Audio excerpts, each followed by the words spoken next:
আসসালামু আলাইকুম রহমতুল্লাহি ওবরকাতুহ নাহমাদুহু ওয়া নুসাল্লি আলা রাসূলিল কারীম আম্মা বাদ। প্রিয় দর্শক, আশা করি আল্লাহর অশেষ রহমত ও দয়ায় আপনারা সবাই ভালো আছেন।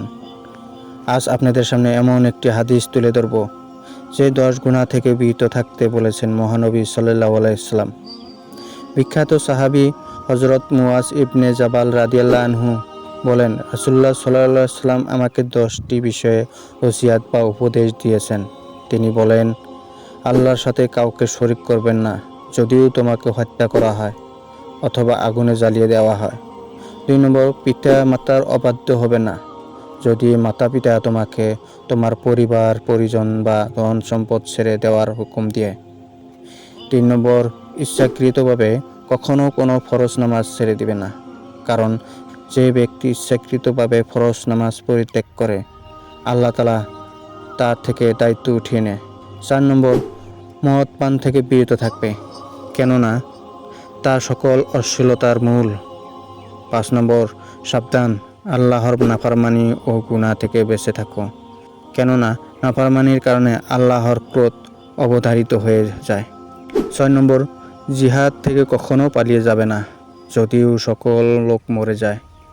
7 নম্বর, যখন মানুষের মধ্যে মহামারী ছড়িয়ে পড়ে আর তুমি সেখানেই রয়েছো, তখন সেখানে তুমি অবস্থান করবে, পালিয়ে যাবে না। 8 নম্বর, শক্তি সামর্থ্য অনুযায়ী নিজের পরিবার পরিজনের জন্য খরচ করবে, কৃপণতা করে তাদেরকে কষ্ট দিবে না। 9 নম্বর, পরিবারের লোকদেরকে আদব কায়দায় শিক্ষার জন্য কখনো শাসন থেকে বিরত থাকবে না। 10 নম্বর, আল্লাহ তাআলা সম্পর্কে তাদেরকে ভয় প্রদর্শন করতে থাকবে।